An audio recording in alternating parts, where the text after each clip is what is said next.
the standard Snellen visual acuity chart. And this chart has a logarithmic unit and the dioptric add on the right side and letter size in M units on the left side. This is known as the logarithmic visual acuity chart. And this is a photo where you can see how we take. This is called the logarithmic chart and the vision is noted in logmar form. So each letter of this chart, each letter, here, every letter you see, each letter has a score value of 0.02 log units. Since there are 5 letters per line, the total score for a line in the logmar chart, it represents a change of 0.1 log units. So 5 letters in a line, that means 5 into 0.02, that makes it 0.1 log unit. And the formula used in calculating the score is, you calculate the visual acuity is 0.1 plus the logmar value of the best line read. Okay, minus 0.02 into the number of optotypes which were read. Given that each line has 5 optotypes, the equivalent formula, or you can use the first formula or you can use the second formula where you are taking the logmar value of the best line read and plus 0.02 of the number of optotypes which were missed.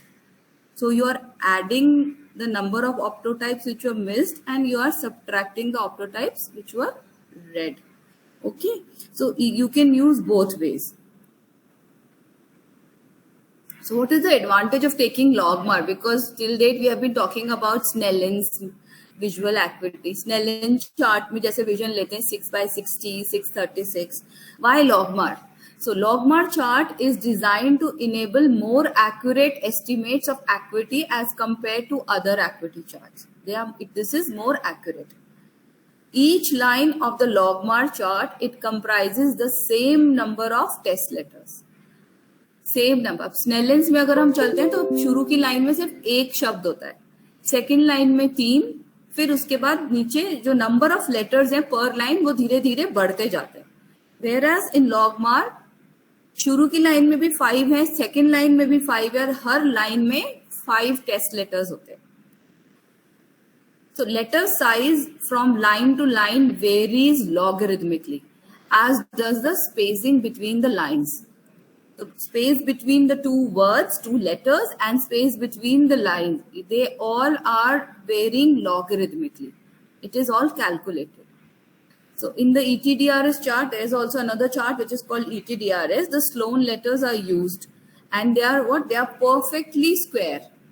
ये logmar के भी उनका जो shape है वो square box के अंदर fit होता है. तो जीरो लॉगमार का मतलब it indicates standard vision. Positive logmar matlab poor vision and negative value matlab good vision. So actually taking vision in logmar is less intuitive क्योंकि plus value में लगेगा vision अच्छे पर इसमें उल्टा होता है. It is actually notation of the visual loss. ये बता रहा है कि कितनी vision उसकी खत्म हुई है. अगर plus में है तो ज्यादा vision खत्म हुई है, minus में है तो vision उसकी ठीक. तो WHO की डेफिनेशन के हिसाब से WHO established criteria for low vision using the logmar scale. Low vision is defined as best corrected visual acuity worse than 0.5 logmar but equal than or better than 1.3 logmar in the better eye. So blindness is defined as a best corrected visual acuity worse than 1.3 logmar. So this is the definition.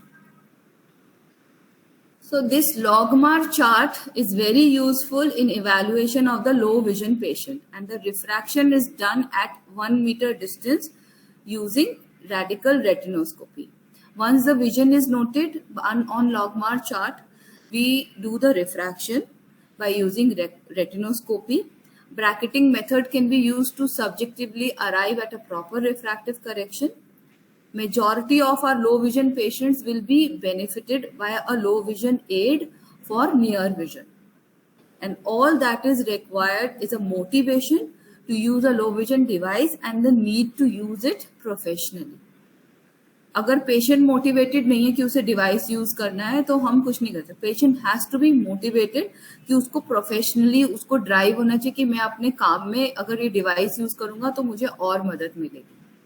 अगर कोई लेना ही नहीं चाहता, वो ऐसे ही खुश है, तो उसके लिए हमें दिक्कत आएगी, उसको काउंसलिंग की जरूरत पड़ेगी. ठीक है. तो पहले हमने विजन नोट किया लॉगमार चार्ट से, उसके बाद हमने उसका रेटिनोस्कोपी करके रिफ्रैक्शन किया, बेस्ट करेक्टेड विजन उसको दिया. फिर कुछ फॉर्मूलेज के द्वारा हम यूज करते हैं कि हम उसको लो विजन एड क्या प्रिस्क्राइब करेंगे. लो विजन एड उसको नजदीक का यानी नियर विजन में हेल्प करेगा, और उसके लिए मोटिवेशन जरूरत है. एलवीडी यूज करने के लिए patient has to be motivated and he should feel that device is going to help him professionally. So the following formulas are useful.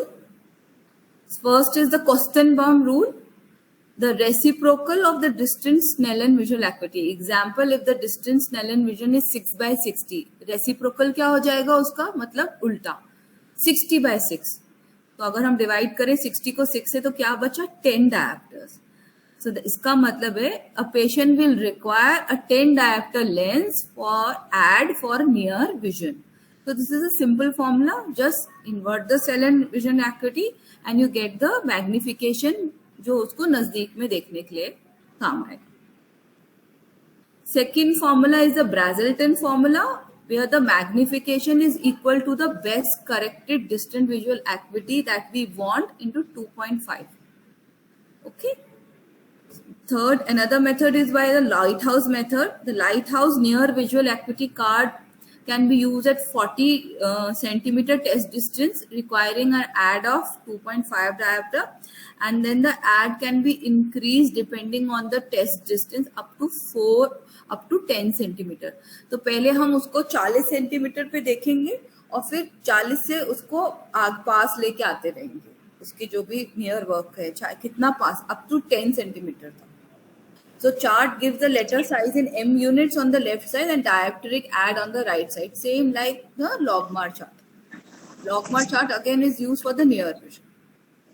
The Hallberg trial clips makes the refraction more quick, convenient and accurate, as the errors arising out of the vertex distance pantoscopic slit especially delete the high errors eliminated. This is the Lighthouse near visual acuity chart which you're talking. Sorry for the image quality is bad. You see it is similar to the logmar जो हमने पहले देखा था distance के लिए. ये लॉगमार chart हमने distance visual activity calculate किया था, और ये हमारा light house near visual activity chart जो कि नियर विजन चेक करने के लिए यूज करते हैं. द ऑप्टोमेट्रिक इवैल्यूएशन, ये सारा ऑप्टोमेट्रिक्स का इवैल्यूएशन चल रहा अभी तक. It also includes visual field examination using Amsler grid, central and peripheral fields. If the scotoma is recorded in the Amsler grid and it is more than 30 degrees from the fixation, then the use of a magnifying spectacle is guarded. The central and peripheral fields are documented, and if the fields are constricted more than 10 degrees, then the use of telescope may not help the patient. इससे हमें पता लगेगा कितना degree उसका field constriction है. अगर 10 degree से भी कम है तो उसको टेलीस्कोप्स मदद नहीं करेंगे. अगर उसका 30 डिग्री का है तो मैग्नीफाइंग लेंसेज उसको स्पेक्टिकल उसको गार्डेड रहेगा, डिपेंड करेगा स्कोटोमा कहाँ पे. So this is an example of an Amsler grid chart. Contrast sensitivity is also noted. It is recorded to help in the functional vision testing of a low vision patient. Having gathered all the information, a trial of low vision devices is then given with telescopes for distance, hand or stand magnifier for the near work, and the required illumination, glare control, contrast requirement, they are also explained to the patient.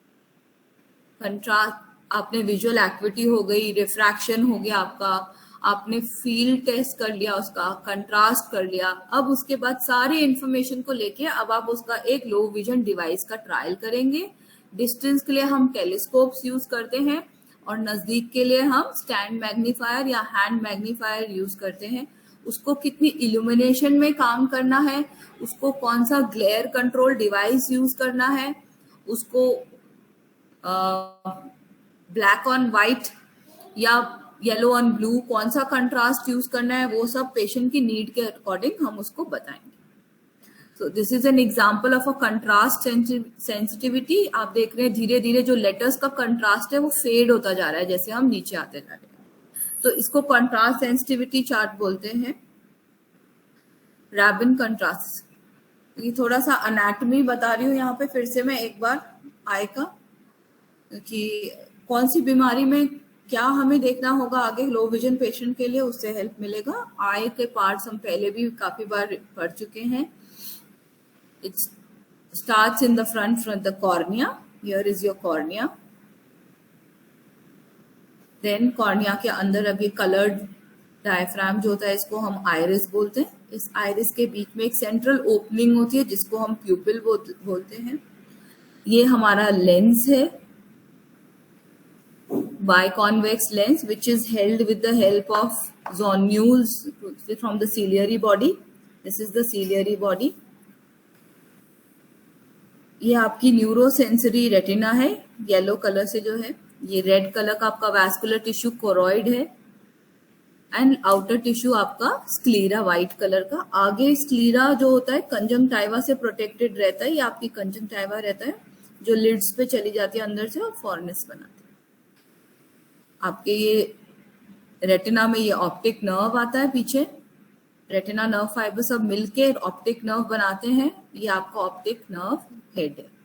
और यहाँ ये macula है जहाँ पे हमारी सबसे sharp image बनती है.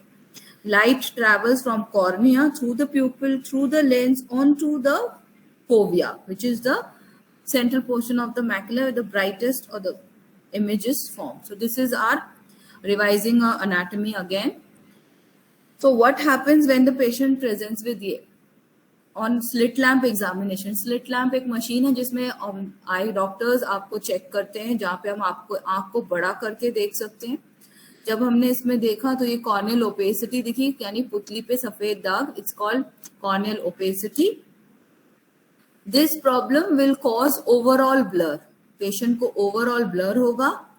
Artificial प्यूपिल contact lens will be more helpful. अगर छोटी ओपेसिटी है तो हम इसको एक प्यूपिल दे सकते हैं जो कि प्यूपिल यहाँ बना हुआ हो, यहाँ से उसको साफ दिखेगा.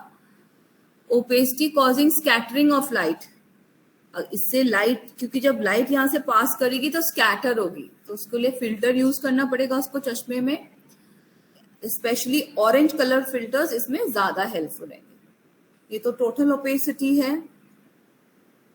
इसमें प्यूपिलरी एरिया आपका कवर्ड है. प्यूपिलरी एरिया वो एरिया हुआ जहां से लाइट पास करे, तो वो कवर होने से इसमें हम ज्यादा लो विजन डिवाइस हेल्पफुल नहीं रहेगा. लो विजन डिवाइस इस केस में आपको थोड़ा हेल्प कर सकता है. इससे भी डेंस ओपेसिटी पे हेल्प कर सकता है, पर ये जो प्यूपिलरी एरिया को थोड़ा सा भी छोड़ रहा हो, यहाँ ये प्यूपिलरी एरिया को इंटायर कवर कर रहा है, तो इसमें इम्प्रूवमेंट. इसके लिए हमें सर्जरी में के लिए पेशेंट को एडवाइस करना पड़ेगा कि वो कॉर्निया ट्रांसप्लांट सर्जरी के लिए जाए. कॉर्नियल डिस्ट्रोफीज, ये भी एक तरह की पुतली की बीमारी होती है. इसमें pin hole spectacled lenses use कर सकते हैं. अपर्चर कंट्रोल, दो it is not seen practical, इसका सही नहीं होता. मल्टीपल पिन होल यूज करना पड़ता है. अपर्चर कंट्रोल कॉन्टैक्ट लेंसेज आते हैं, उसको यूज कर सकते हैं. अभी लेटेस्ट वे अपर्चर कंट्रोल कॉन्टैक्ट लेंस, उसके जो अपर्चर है कॉन्टैक्ट लेंस का, जहां से लाइट ट्रैवल कर रही है उसको कंट्रोल करता है. तो उससे जो एबरेशन है, जो लाइट स्कैटर हो रहा है, वो कम हो जाएगा और उसकी जो इमेज है वो थोड़ी शार्प हो जाएगी. उससे ग्लेयर कम होगा. फिर नॉन ऑप्टिकल डिवाइसेस में हम इनको एक तो लार्ज प्रिंट एडवाइस कर सकते हैं. बोल्ड लाइन नोटबुक्स, टाइपोस्कोप्स इन केसेस के लिए हेल्पफुल रहेगा. अब आता है एनाइरिडियम. एनाइरिडियम मतलब जिसमें आइरिस है ही नहीं. एनाइरिडिया वाले पेशेंट्स को यूजुअली ग्लॉकोमा भी रहता है, तो उनके ऑप्टिक नर्व हेड भी काफी कमजोर रहते हैं. अब इसके लिए हमें प्यूपिल बनाना पड़ेगा. सो कॉन्टैक्ट लेंस लेने पड़ेंगे जिसमें प्यूपिलरी अपर्चर कंट्रोल हो. आइरिस कलर लेना पड़ेगा matching to the other eye. या फिर डार्क आइरिस, जिससे कि उसको फोटोफोबिया कम हो, क्योंकि आइरिस है नहीं तो बहुत सारी लाइट जाने से पेशेंट को फोटोफोबिया रहता है। तो फोटोफोबिया ना होने के लिए कलर्ड कॉन्टैक्ट लेंस लेना पड़ेगा with pupillary aperture control. This will improve not only the visual acuity but उसका जो निस्टैग्मस है, निस्टैग्मस क्या होता है, jerky involuntary movements of the eye, तो वो भी रिड्यूस हो जाते हैं, जिसमें पुतली हिलती रहती है वो भी कम हो जाएगी उसको। तो for photophobic complaints, direct illumination can be avoided. Filters and sunglasses will be beneficial. Cap पहन सकते हैं, वो सनग्लासेस लगा सकते हैं, फिल्टर वाला चश्मा यूज कर सकते हैं, जिससे एक्स्ट्रा लाइट कट होके उनको ग्लेयर ना हो। अब आ जाता है डिसलोकेटेड लेंसेज। डिसलोकेटेड लेंस मतलब नेचुरल लेंस आपकी अपनी जगह से हट गया है, तो वहां से हट गया तो यानी लेंस है ही नहीं। तो सबसे पहले तो हमें अफेकिक आई मतलब बिना लेंस की आई, उसको हमें रिफ्रैक्टिव करेक्शन देना पड़ेगा चश्मे से, स्पेक्टिकल से या फिर कॉन्टैक्ट लेंस से। चश्मा will be the first option अगर उसकी ऑपरेशन हम नहीं कर सकते हैं और पेशेंट अगर एक आंख का है तो। वन आइड पेशेंट में हम कॉन्टैक्ट लेंस अवॉइड करते हैं, क्योंकि कॉन्टैक्ट लेंस सीधा आपकी सतह पे, आंख की पुतली की सतह पे जाता है, तो उसमें रिस्क ज्यादा रहता है। तो ऐसे में हम उसको चश्मा प्रिस्क्राइब करेंगे अगर पेशेंट की सिर्फ एक आंख है, या फिर अगर पेशेंट को कोलोबोमा है जहां पे डिटैचमेंट हो सकता है, आरडी हो सकता है उसमें। मैग्नीफायर्स लगेंगे इसमें, क्योंकि इसका अकोमोडेशन नहीं होगा, अफेकिक लेंस है, लेंस है नहीं, अकोमोडेशन है नहीं, तो मैग्नीफायर लगेगा उसको रीडिंग के लिए। डिप्लोपिया उसको pinhole lens, stenopeic slits and aperture control contact lens से फिर हम दे सकते हैं। Coloboma most commonly seen coloboma in the blind school, microphthalmic eyes, छोटी आंखें होती हैं, कोलोबोमा काफी होता है। It's the most common cause of visual impairment in children. So aperture contact lens, coloboma मतलब उस हिस्से का आइरिस नहीं है, प्यूपिल बड़ा हो गया है, पेशेंट को खूब अंदर लाइट जा रही है, ग्लेयर हो रहा है, धूप में जाता है, लाइट आंख में खुलती नहीं है, तो उसमें दोबारा से हमें कलर्ड कॉन्टैक्ट लेंस लेना है या पेंटेड आइरिस कॉन्टैक्ट लेंस, जो कॉस्मोसिस भी हेल्प करेंगे, उसकी पुतली पूरी दिखेगी और उसका ग्लेयर भी कम होगा। ये पेशेंट्स ज्यादातर कम लाइट में अच्छा दिखता है इनको। कोलोबोमा के पेशेंट्स में ज्यादा लाइट में उन्हें ग्लेयर होने से नहीं दिखता, जब हम इल्यूमिनेशन उनको कम करते हैं तो उन्हें अच्छा दिखता है। कोलोबोमा यूजुअली इंफीरियर रेटिना में होता है, यानी नीचे वाले रेटिना में, और जैसा कि आप सबको पता है रेटिना में इन्वर्टेड इमेज बनती है, मतलब उल्टी। तो अगर नीचे का रेटिना नहीं है तो उसका ऊपर का फील्ड, यानी there is a superior field loss by posterior coloboma. Retina coloboma होने से उसका ऊपर का हिस्सा, जो हमारे सामने देखते हुए जो ऊपर का हिस्सा है, वो उसे नहीं दिखेगा। तो पेशेंट्स को बताया जाता है कि जब आप चल रहे हैं, आप कहीं नई जगह में जाते हैं, नेविगेट कर रहे हैं अंदर, तो उसको ऊपर के हिस्से में थोड़ा अपना चेहरा घुमा के चिन को ऊपर करके ऊपर का हिस्सा नापना पड़ेगा, क्योंकि ऊपर का उसे जैसा आपको नॉर्मल पेशेंट को, नॉर्मल लोगों को दिखता है वैसा नहीं दिखेगा, उसे ऊपर का हिस्सा कम दिखेगा, जिससे कि वो कहीं ऊपर से कुछ चीज लटक रही है उसे टकरा ना जाए। तो उसकी ट्रेनिंग होती है ऐसे में। फिर एक बहुत आम बीमारी आपने सुना होगा ब्लाइंड स्कूल में, रेटिनाइटिस पिगमेंटोसा, हिंदी में इसको रतौंधी कहते हैं। Most challenging experience will be managing RP with constricted fields. अब रेटिनाइटिस पिगमेंटोसा में आप रात में पेशेंट को इनिशियली बोलेगा मुझे अंधेरे में कम दिखता है, रात में कम दिखता है, मैं बाहर अंधेरे में अकेले नहीं जा सकता हूँ। तो उसमें सिर्फ पहले तो आपको रात में कम दिखता है, रोड्स का सेल्स का नुकसान होता है, धीरे धीरे कोन्स का सेल्स भी जाता है, और जो फील्ड होती है, क्योंकि ये पेरिफेरल मिड पेरिफेरी में होता है, तो पेशेंट की जो फील्ड होती है वो कंस्ट्रिक्टेड हो जाती है, पेरिफेरल फील्ड चली जाती है, तो उसकी फील्ड सिर्फ सेंटर में चलती है। फील्ड एक्सपैंडर्स, जैसे यहाँ लिखा है, फील्ड एक्सपैंडर्स आर रिकमेंडेड, पर पेशेंट्स एक्सेप्ट नहीं करते such device, because they are very bulky and इतना कंफर्टेबल नहीं है, प्रैक्टिकल में नहीं देखा गया है कि ये इनका एक्सेप्टेंस काफी पुअर है। So field of vision can be expanded only by magnification of target with a reverse Galilean telescope. Basically field expanders और कुछ नहीं होते, ये reverse टेलीस्कोप होते हैं। टेलीस्कोप क्या करता है आपका? नॉर्मल टेलीस्कोप दूर की चीज को पास दिखाता है, मैग्नीफाई करके दिखाता है।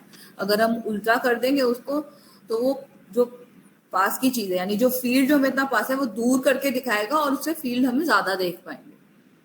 पर practically this is not possible.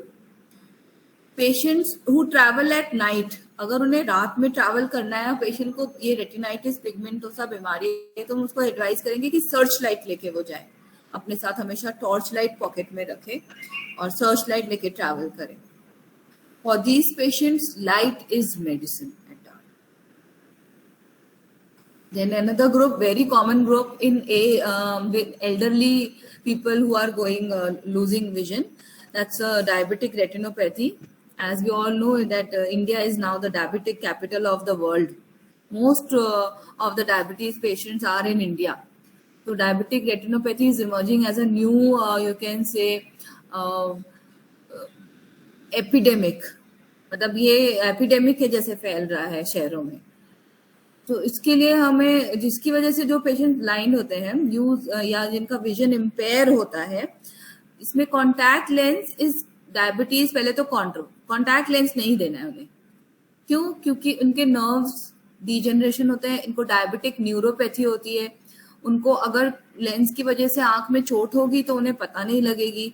इसलिए डायबिटीज पेशेंट्स को कभी भी किसी भी तरह का लेंस नहीं देना है, क्योंकि शुगर फ्लक्चुएट करती रहती है, तो रिफ्रैक्टिव स्टेटस उनका बदलता रहता है, चश्मे का नंबर बदलता रहता है।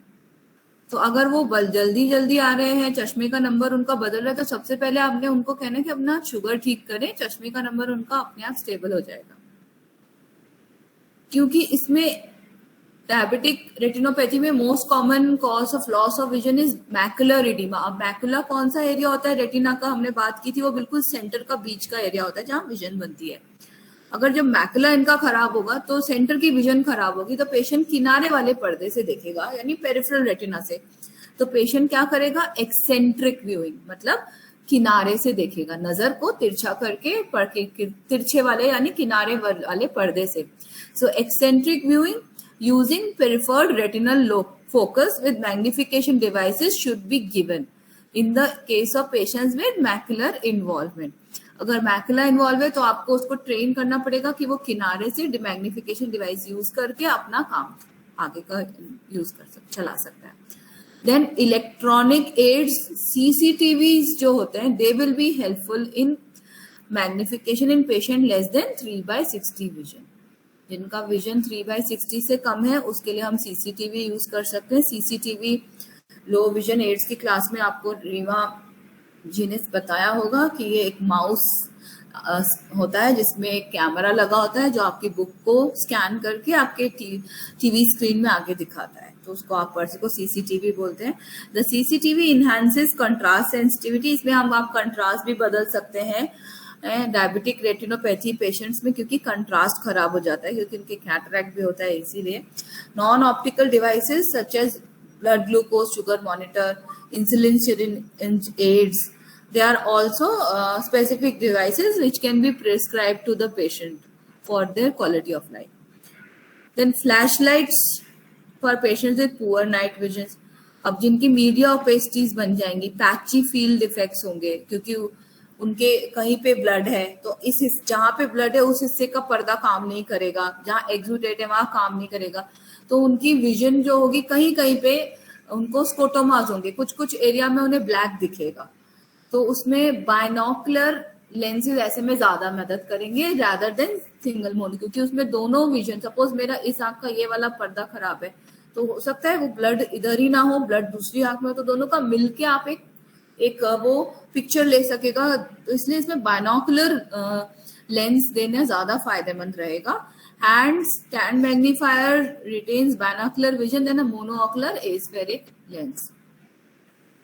A flip in or a clip on brown and orange filter will help in to avoid the glare. Glare होता है इनमें क्योंकि कैटरैक्ट बनने की वजह से, तो वो एक flip in to orange filter इसमें हेल्प रहेगा। अब macular degeneration, another most important cause of visual impairment in elderly population. Before giving a low vision trial, AMSLUG grid test is important in this patient because this will help in knowing the extent of scotoma. Most of the patients, scotoma क्या होता है? Scotoma is a black area जहाँ पे हमें नजर नहीं पड़ रही है. ठीक है, तो जो ARMD होते हैं उनको सेंटर में ही स्कोटोमा होता है, मतलब सेंटर में ही ब्लैक दिख रहा है. जैसे सामने से कोई आ रहा है, उसका वो चेहरा देखना चाह रहे हो, चेहरा ही नहीं समझ आ रहा क्योंकि उस चेहरे पे तो ब्लैक स्कोटोमा है, मतलब बिल्कुल ब्लैक स्पॉट है. खाना खाना चाह रहे हैं, कटोरी में से दाल लेंगे, कटोरी को देखना चाह रहे हैं लेकिन कटोरी में ही ब्लैक स्पॉट है, तो यानी सेंट्रल स्कोटोमा है. तो जो मैकुलर डिजेनरेशन वाले पेशेंट होते हैं उनको सेंटर में ब्लैक स्पॉट होता है जिसको हम बोलते हैं scotoma. So these patients will again benefit from eccentric viewing क्योंकि वो पेरिफेरल रेटिना को यूज करेंगे. प्रिज्मोस्फियर्स सुटेबल फॉर एलबीडीज, इसमें प्रिज्मोस्फियर्स हम यूज कर सकते हैं जो कि मैकुलर स्कोटोमा को शिफ्ट कर देंगे. तो प्रिज्मोस्फियर्स अवेलेबल होते हैं from +5 to +8 dioptre base in prisms. ये बायनोकुलर चश्मे में अवेलेबल होते हैं एलबीडी डिवाइसेस में. And scotoma is to the right of the macula. Reading becomes difficult क्योंकि हम जब पढ़ते हैं हम जाते हैं लेफ्ट टू राइट, तो जब स्कोटोमा राइट में तो नेक्स्ट वर्ड क्या आ रहा है वो ही नहीं पता लगेगा. एंड अगर स्कोटोमा लेफ्ट में है तो ट्रेसिंग बिगनिंग यानी स्टार्ट क्योंकि लेफ्ट से होता है कोई भी किताब में, तो ट्रेसिंग बिगनिंग ढूंढने में उन्हें दिक्कत आती है. तो these patients will require high level of illumination. इनमें illumination बढ़ानी पड़ेगी क्योंकि इनमें illumination कम रहता है. Illumination should be recommended for all near tasks, non-optical systems, filters, tint, sunglasses, for improved contrast glare and photophobia. They should all be evaluated. So diabetics का patient आएगा, पहले बात ध्यान रखना है कि इसको जो भी correction देना है बायनोकुलर में देना है क्योंकि इसमें जो स्कोटोमा होता है वो वेरिएबल हो सकता है. मैकुलर वाले में भी प्रिज्म हमें यू देने हैं जिससे हम उसका मैकुलर स्कोटोमा को शिफ्ट कर सके बेस इन प्रिज्म्स के साथ. इल्यूमिनेशन बहुत अच्छी होनी चाहिए 1000 लक्स यूनिट्स की. अब another very important cause is glaucoma. Glaucoma also known as causes blindness. So most challenging field है लो विजन मैनेजमेंट का. इंटैक्ट सेंट्रल एक्विटी, इसमें पेरिफेरल फील्ड चले जाता है. बीच का तो बिल्कुल सही दिखता है लेकिन किनारे का कुछ नहीं दिखता. तो क्या होता है, गाड़ियां लगनी शुरू होती हैं, गाड़ी ड्राइव कर रहा है साइड से ठुक जाता है क्योंकि पूरा पेरिफेरी उसको दिखता नहीं है. कहीं भी जा रहा है तो उसको दूर से साइड से चीजों को नई सेटअप में जाने में ऐसे लोगों को बहुत डर लगता है. ठीक है, सो एक्सेप्टेंस इज पुअर. इनमें कोई भी हम फील्ड ऑफ एनहांस करने के लिए reverse telescopes have not been successful. maybe we'll have to think about some new design or some new low vision aid, but reverse telescopes have not been helpful in glaucoma or any other retinitis pigmentosa जहाँ peripheral vision किसी में भी नहीं help है. Acceptance इनका सबसे poor है. इसमें फ्रेजनल प्रिज्म यूज कर सकते हैं जिससे कि, या मिरर सिस्टम्स यूज कर सकते हैं, उसमें पेरिफेरल अवेयरनेस बढ़ जाएगी. पर ये फ्रेजनल प्रिज्म जो होते हैं ये काफी अगली मतलब दिखते हैं चश्मे, इसमें इतना अनकंफर्टेबल रहता है पेशेंट. इसीलिए इसको हम सबसे ज्यादा कहते हैं that this is the most challenging field इसको मैनेज करना. इलेक्ट्रॉनिक सिस्टम सीसीटीवी थोड़ा हेल्प कर सकता है लेकिन पढ़ने के लिए, पर हाँ आउटडोर मोबिलिटी के लिए इनका मोबिलिटी इश्यू रहता है क्योंकि पेरिफेरल फील्ड काफी नुकसान हो चुका होता है पेरिफेरल फील्ड को. फील्ड डिफेक्ट्स अब कोई होते जनरली आपने पढ़ा होगा, ऑप्टिक नर्व डैमेज हो गया या किसी ने ब्रेन सर्जरी हुई किसी की ब्रेन ट्यूमर से, या किसी को ब्रेन फीवर हुआ, या किसी का ब्लड प्रेशर हाई बढ़ने से उसका ब्लीडिंग होके उसका नस में डैमेज हो गया. तो ये जो नस के डैमेजेस होते हैं ये फील्ड डिफेक्ट्स कराते हैं. मोस्ट कॉमन हमने पढ़ा पिट्यूटरी ग्लैंड का ट्यूमर होता है जिससे बाइटेम्पोरल हेमियोनोपिया होता है. फिर दूसरा ट्यूमर होगा किसी और जगह का, तो राइट भी हो सकता है लेफ्ट भी हो सकता है. तो ऐसे पेशेंट्स को आधा हिस्सा नहीं दिख रहा है. सपोज बाइटेम्पोरल मतलब आपको अपनी दोनों आंख का टेम्पोरल हिस्सा मतलब बाहर का हिस्सा, एक राइट का लेफ्ट का हिस्सा नहीं दिखता है. तो बाय टेम्पोरल लिमिट उनकी लिमिट होता है नेविगेशन। तो प्रॉब्लम कहाँ आता है, वही बाहर आने में, गाड़ी चलाने में, टू व्हीलर चलाने में। इसमें एक स्पेशल ग्लास स्पेक्टिकल्स आता है, hemianopic spectacles, they can be used. This is a spectacle where a coated mirror is fixed nasally। अब इसमें चश्मा नेजली लगा देते हैं मिरर, तो वो जब रिफ्लेक्ट करके पर्दे आना तो वो उसको देखते हैं, but they are cosmetically they are all very cumbersome and they are not very helpful, useful to the patient. Fresnel prism again they are better and they should solve the problem in these bitemporal hemianopia. So इन सारे जो field effects होते हैं उसमें से सबसे अच्छा result हमें बाइटेम्पोरल हेमियोनोपिया में मिलता है, जिसमें हम फ्रेस्नेल प्रिज्म देते हैं। Myopic degeneration, high myopia minus चश्मा, सब जानते हैं, दूर का बहुत कम दिखता है। तो हाई मायोपिया में क्या होता है, near point of accommodation closer to the eye will be able to read small prints closer to the eye। छोटा प्रिंट पढ़ लेता है पर बहुत पास था। तो कॉन्टैक्ट लेंस इसमें serve as a better low vision aids in high myopia, क्योंकि स्पेक्टिकल्स की वजह से क्या होता है कि जो लेटर है उसका मिनिफिकेशन, क्योंकि जैसे आपका पावर बढ़ रहा है तो स्फेरिकल एबरेशंस, ग्लास के अपने एबरेशंस आ जाते हैं, जिसमें जो भी वो चीज देख रहा है वो नॉर्मल से उसको छोटी दिखती है। अगर हम कॉन्टैक्ट लेंस देते हैं तो ये जो छोटे दिखने का प्रॉब्लम है ये खत्म हो जाता है। इसीलिए कॉन्टैक्ट लेंस का जो विजुअल क्वालिटी है बेटर माना जाता है मायोपिया पेशेंट्स के लिए। And the contact lens they serve as an advantage over spectacles, lens is of same power. चश्मा आप उसी पावर का लीजिए, लेंस आप उसी पावर का लीजिए, लेंस आपको ज्यादा अच्छा दिखेगा। So it eliminates all the peripheral distortions and the prismatic effects and the spherical aberrations. So when using spectacle lens, small round frame high index lens with anti-reflective coating helps to reduce edge thickness and peripheral। अगर चश्मा ही use करना है तो small round frame high index वाला lens use करे, ARC coating करे और उसके एज थिकनेस जिससे उसकी कम हो जाएगी और पेरिफेरल डिस्टॉर्शंस कम हो जाएंगे। हाई पावर में क्या होता है, चश्मा किनारे से बहुत मोटा हो जाता है, जिसकी वजह से किनारे वाला चश्मे से तो देख ही नहीं होते हैं, उसके सिर्फ आगे से देख लेते हैं।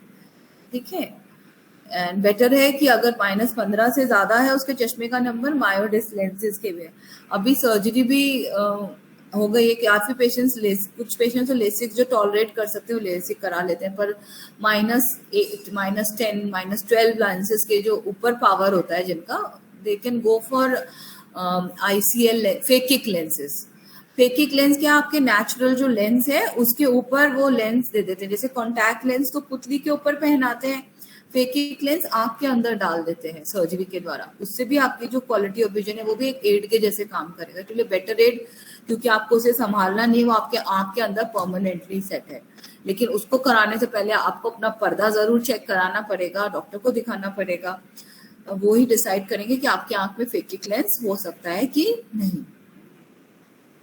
नेक्स्ट, काफी बच्चों को निस्टैग्मस की शिकायत आती है। निस्टैग्मस क्या होता है, मैंने बताया, they are involuntary jerky movements of the eye and it what causes tends, मतलब nystagmus causes reduce in accommodation and increase on dissociation.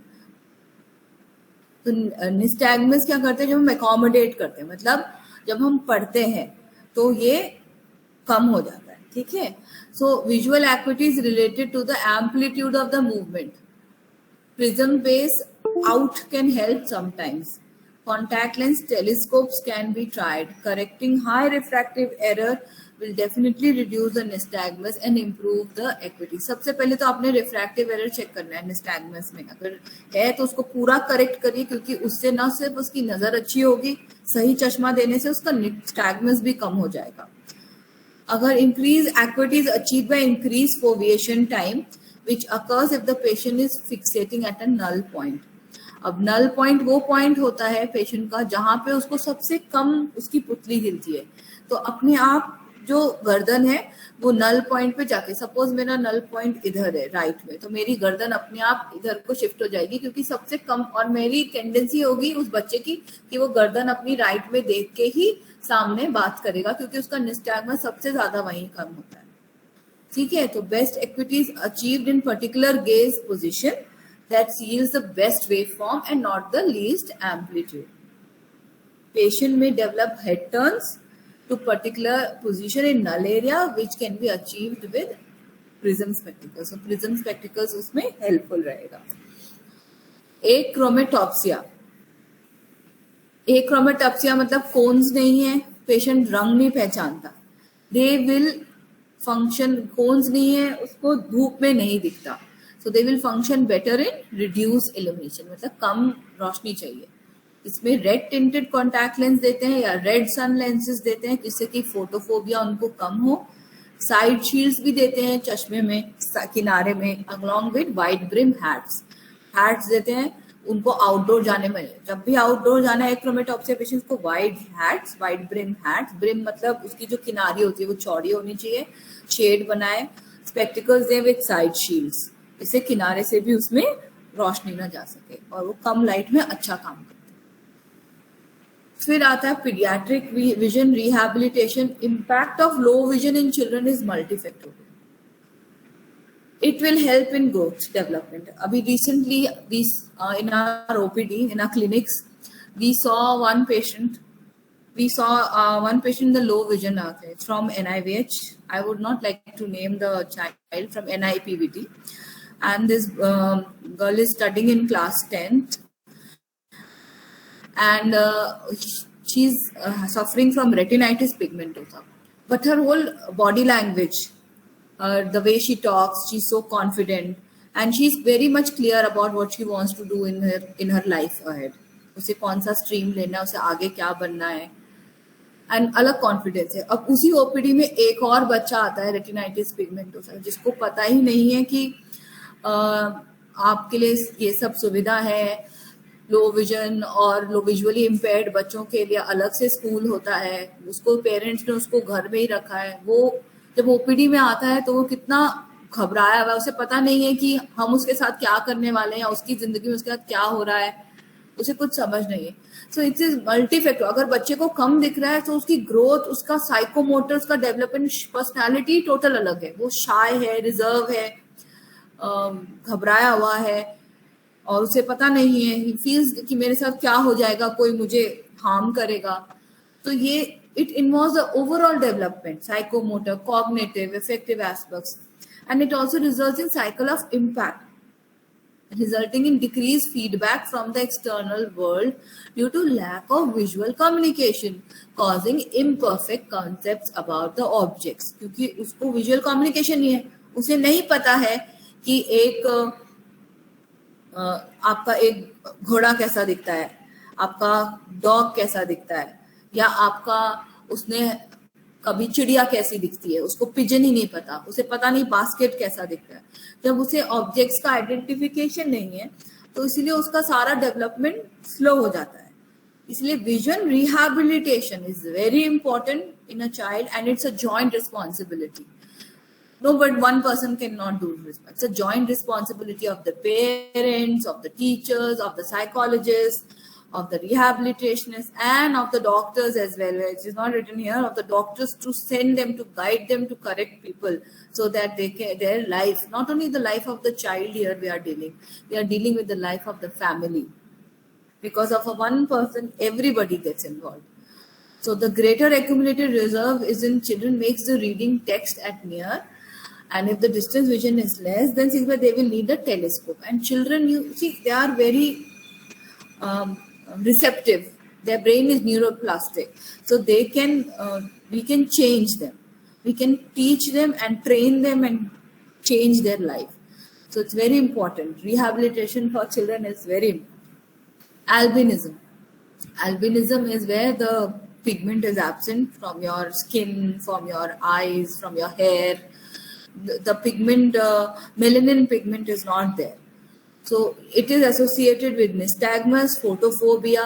ये बिल्कुल white गोरे से दिखते हैं, लोग कहते हैं इनको अंग्रेज दिखते हैं, पर अंग्रेज, उनके बाल भी सफेद होते हैं, उनको आंख भी उनकी लाइट होती है, रेड कलर से दिखती है क्योंकि पिगमेंट होता नहीं है, पीछे से रेटिना उसका रिफ्लेक्ट करता है, इसलिए रेडिश दिखता है. तो इसमें उनको निस्टैग्मस होता है, धूप में दिक्कत होता है, फोटोफोबिया होता है, विजन उनका कम होता है. Soft cosmetic contact lens, opaque iris. Contact lens, coloured lens, जिसमें उसकी आइरिस की जगह ओपेक हो और प्यूपिल उसका क्लियर हो, that will be very helpful. Majority of the patients will be benefited by photochromatic tinted glasses, and a cap is given to them to avoid a full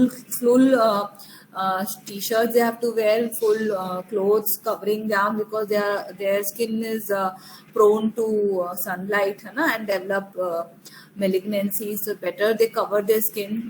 And for achromatopsia, red or orange tinted will be helpful. In albinotics, oscillopsia is absent. So nystagmus is not a contraindication for telescopic lens.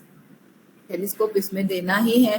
Albinotic patients, they are ideal candidates for magnification due to absence of any central or peripheral. इसमें कोई visual defect नहीं है, इसमें बस pigment नहीं है. So they are the best patients to try go for magnification devices. आप telescopes भी उनको दे सकते हैं, near भी दे सकते हैं. So it is best to correct the refractive errors, as it improves the vision and reduces the nystagmus. They have found that it is easier to read if the material is rotated at an angle. इसमें material को rotate करके पढ़ते हैं तो अच्छा रहता है, क्योंकि किसी किसी को head tilt रहेगा थोड़े nystagmus के वजह से.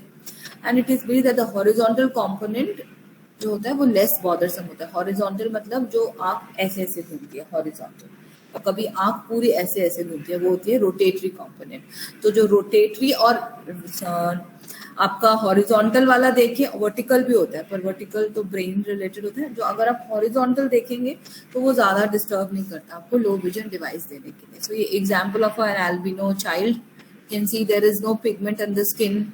Iris also is very light in colour. This boy is, background से पता लग रहा है वो इंडिया में है, इंडिया का बच्चा है, लेकिन वो देखने से ऐसे नहीं लगता है. फिर आता है retinopathy of prematurity. So visual rehabilitation by early intervention with ROP screening is gaining importance in many institutions. It becomes essential that the low vision and rehabilitative management aspects of these children also has to be considered, and an EIC, early intervention program, has to be sorted out based on the assessment of visual and other sensory skills that are lacking, and appropriate training should be given to improve this. And high myopic error can be corrected by conventional spectacled. अब retinopathy of prematurity में कहता है बच्चा जो pre term पैदा हुए 37 week से पहले जब बच्चे पैदा हो जाते हैं तो उनकी रेटिना डेवलप नहीं होती है, और साथ में उनके बॉडी के अदर ऑर्गन्स, उनको आईसीयू में नीकू में रखना पड़ता है, उनको ऑक्सीजन देनी पड़ती है, उनका वजन भी नॉर्मल बच्चे से कम होता है. तो ऐसे में इनको रेटिना डेवलप नहीं होने की वजह से उनको आरओपी यानी रेटिनोपैथी ऑफ प्रीमेच्योरिटी होने का काफी खतरा रहता है. तो उसके लिए सबसे इम्पोर्टेंट होता है पहले तो हम पीडियाट्रिशियन से मिलके ऐसे बच्चों को स्क्रीन करें, और उनको इसमें लास्ट स्टेज होता है कि इसे पर्दा ही उखड़ जाता है. ऐसे पेशेंट्स के अगर उनका पर्दा डेवलप नहीं होता है तो हाई मायोपिया यानी माइनस का नंबर हाई होता है. तो अगर हम इनको पहले ही बचपन में पहचाने और इनको शुरू से ही उसको अर्ली इंटरवेंशन प्रोग्राम में लेके उसको उस पर काम करें तो वो बच्चे की लाइफ और इजी हो जाएगी. सो विजुअल स्टिमुलेशन करते हैं. इसमें क्या करते हैं, box made of hollow space, child को उसमें रखते हैं, बॉक्स को, छोटे बच्चे को, उसको टॉयज देते हैं, लाइट्स वाले टॉयज, और उसको एक ना वुडन प्लेटफॉर्म पे बिठाते हैं, जैसे कि जब वो उस पर ऐसे दबाए तो उसकी आवाज हो, तो आवाज और लाइट से रेजोनेट करे उस बॉक्स में, तो बच्चे के अंदर स्टिमुलेशन डेवलप होता है. It is called a baby active box. And early intervention of program of ROP children is particular as a team approach. इसमें again आपको ऑफ्थेल्मोलॉजिस्ट चाहिए, नियोनेटोलॉजिस्ट चाहिए, रिहैबिलिटेशनिस्ट चाहिए, पेरेंट्स चाहिए, जो सक्सेसफुल आपको इन पे एक साथ एज अ टीम हम इस पे काम कर सके. So though the management of some disease is very specific, but more importance is given to the patient's requirement. Patient को क्या चाहिए, पेशेंट की नीड क्या है, उसे हमें समझना.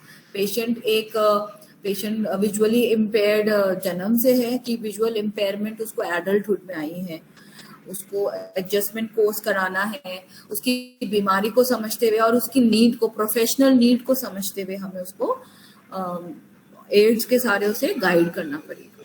सो very important is given to the patient's requirement. Only what is most appropriate in treating low vision in a given environmental condition. उसके इन्वायरमेंटल कंडीशन को भी समझना पड़ेगा कि वो यूज कर पाएगा उसको कि नहीं।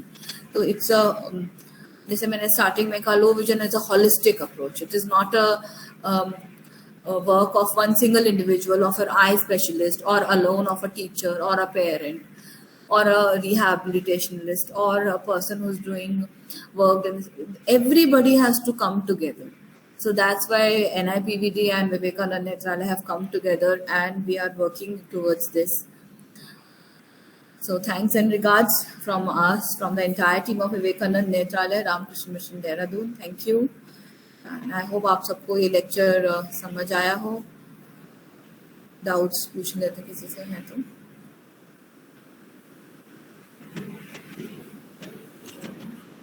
Thank you so much, ma'am. It was a great pleasure to listen from your session.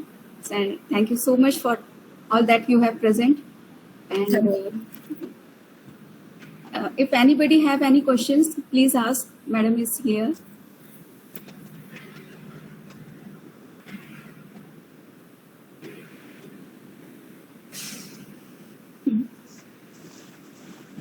Okay, no problem.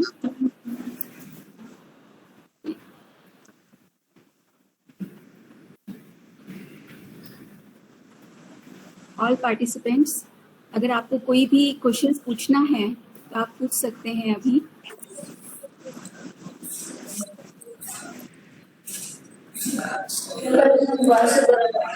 Thank you so much ma'am. हाँ जी, थैंक यू। बताइए, कुछ पूछना चाहेंगे?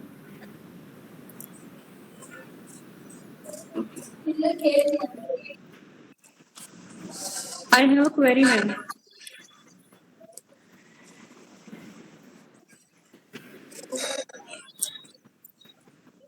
Hello Indu. Yeah, ma'am. I think a question है नहीं, है ना? Okay. Thank you so much, ma'am. Thank you. Please all the best आगे सेशंस के लिए, है ना? Thank you so much, ma'am. Okay, bye bye. Bye. Thank you so much, ma'am.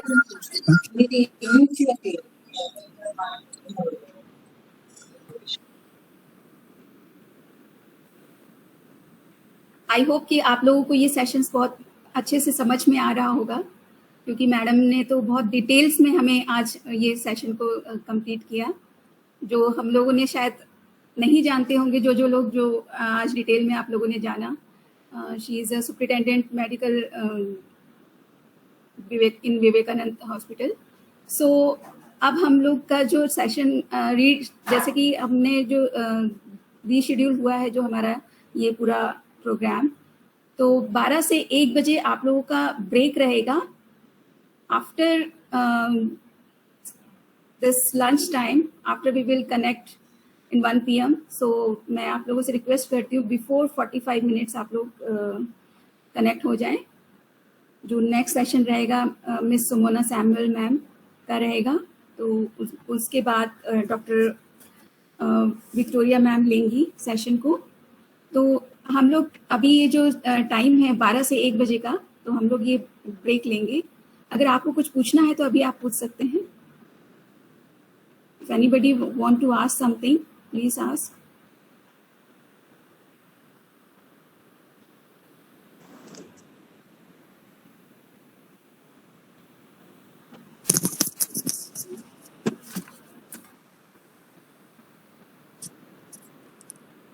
Okay, you can leave now. And Vaishnavi, you want to ask something? Ma'am मेरी query है एक बच्चे को लेके। अच्छा, तो आप? हाँ जी, वो लो विजन चाइल्ड है एक। ऐसा है कोमल जी, मैं कनेक्ट कर लूंगी, लेकिन अभी हम लोग जो ऐसा करेंगे कि एक सेशन रखेंगे जब असाइनमेंट का होगा, तब हम लोग प्रॉपर तरीके से इसको डिस्कशन कर लेंगे। अभी जो ये है हमारा लंच टाइम है, तो इससे रिलेटेड अगर आपको जो भी क्वेश्चंस रहेगा, आप आफ्टर सेशन हम लोग ऑफ कोर्स डिस्कस करेंगे असाइनमेंट के टाइम पे। Okay ma'am, thank you. PPTs ma'am कब तक शेयर होंगी? ओके मैम, पीपीटी आपको